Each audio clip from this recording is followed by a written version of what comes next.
Welcome friends, let us see this question. This question says there is a 2 kg block. When a 2 kg block is dropped from a height of 0.45 meter, as you can see this is the height of 0.45 meter and this is the 2 kg block, right, above an uncompressed spring as shown above. So this is an uncompressed spring, right.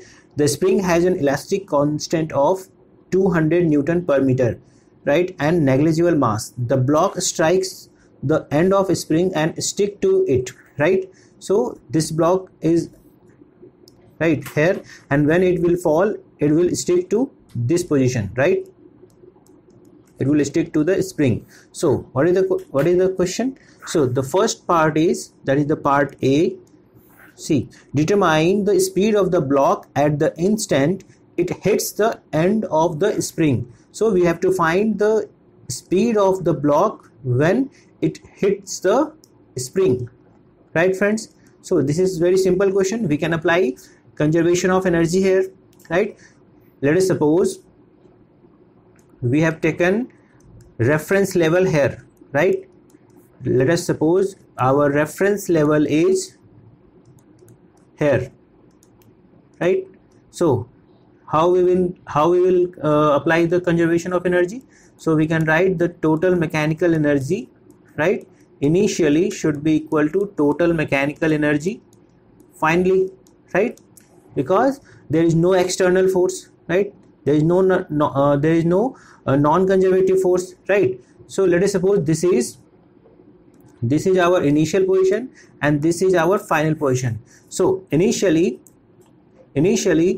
the potential energy will be, see, total mechanical energy, it means potential energy plus kinetic energy initially should be equal to potential energy plus kinetic energy finally, right. Initially potential energy will be mgh, right.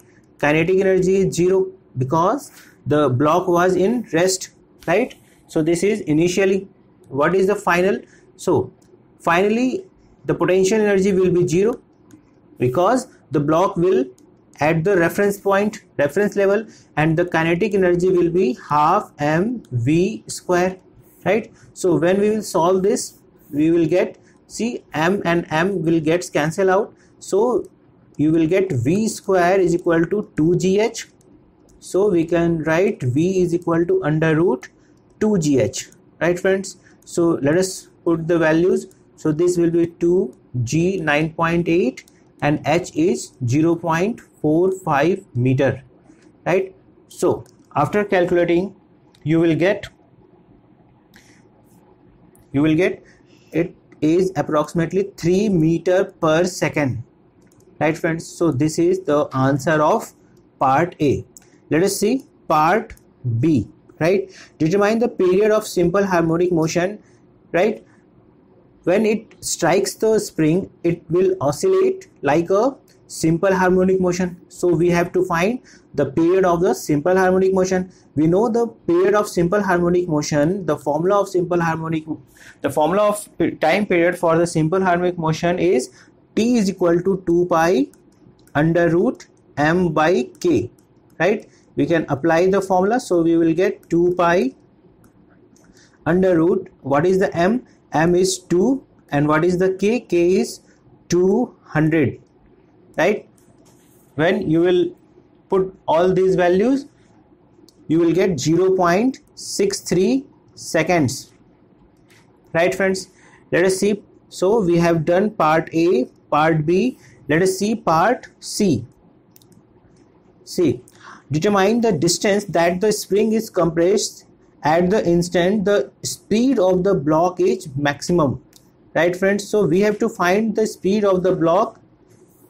No, we have to find the distance the spring is compressed. At what distance? See, at what compression the velocity of this block will be maximum. See, this will go something down, right, this will go downside, right, then it will go again upside, and it will continue its simple harmonic motion. So we have to find at which displacement, right, for what displacement or deformation the velocity of this block is maximum, right? So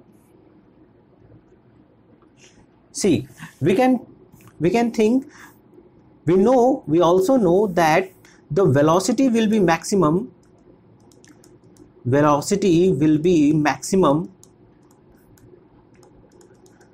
when the block will be at equilibrium position, right? How we can say this, right?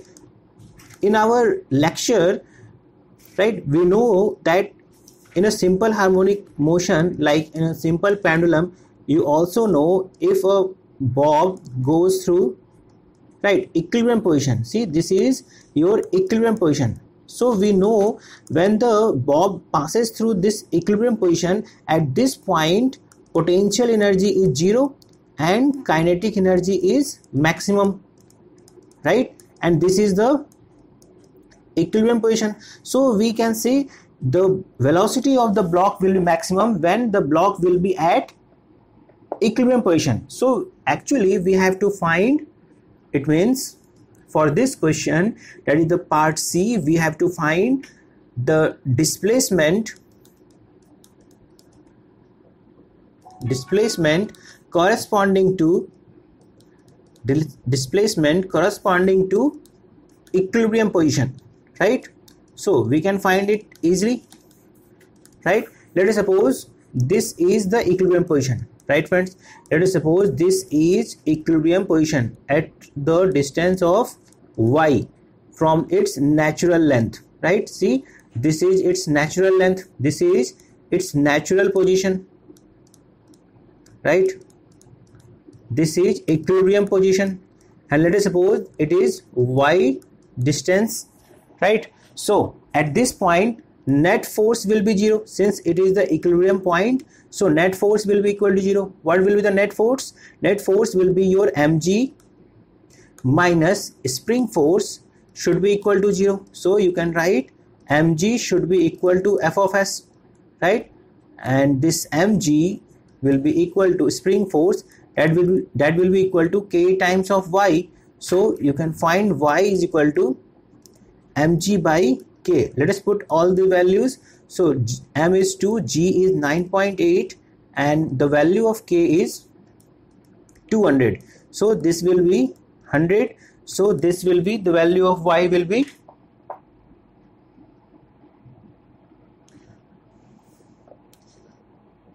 right,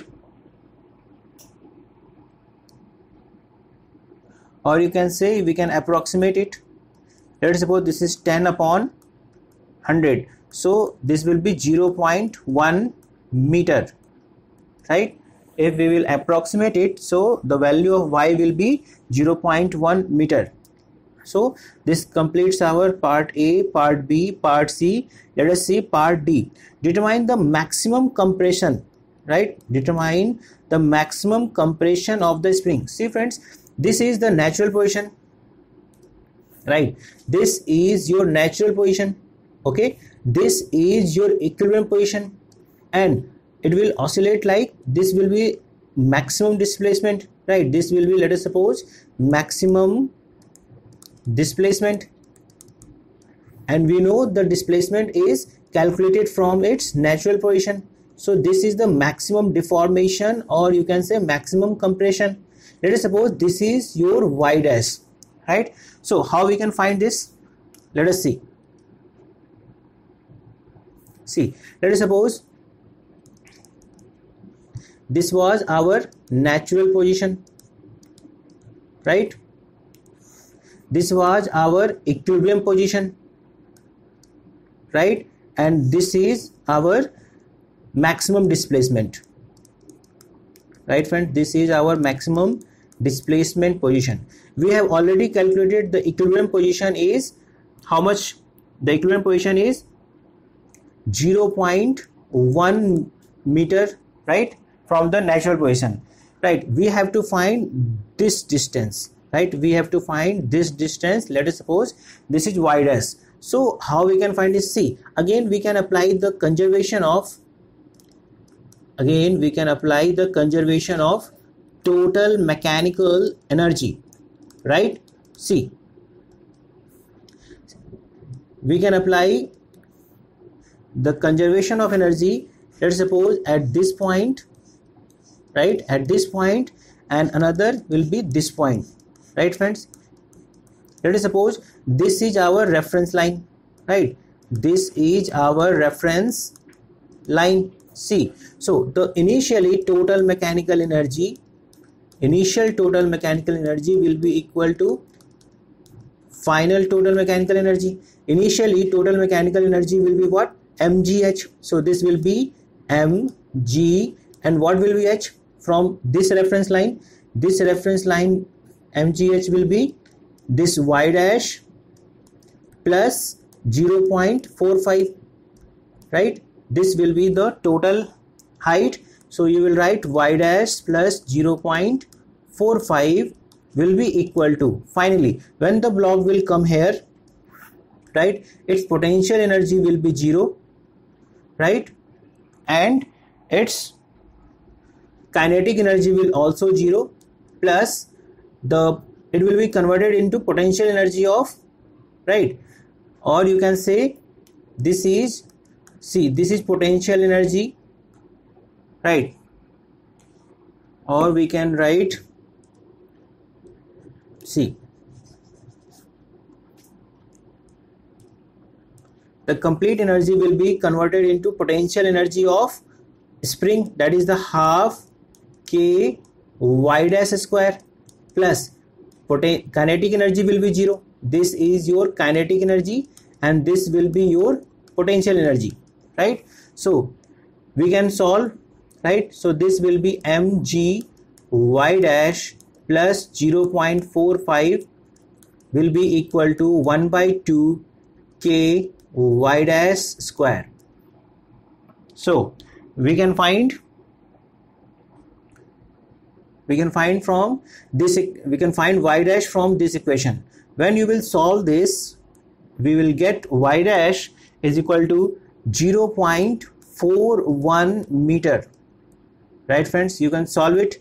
There is one equation and one unknown, and unknown is only y dash. Please see, this is unknown and this is unknown. One equation, one unknown, we can solve this. So let us see part E. Determine the amplitude of the simple harmonic motion. What is the amplitude? See, amplitude is calculated from the equilibrium position, right? Amplitude is calculated from equilibrium position,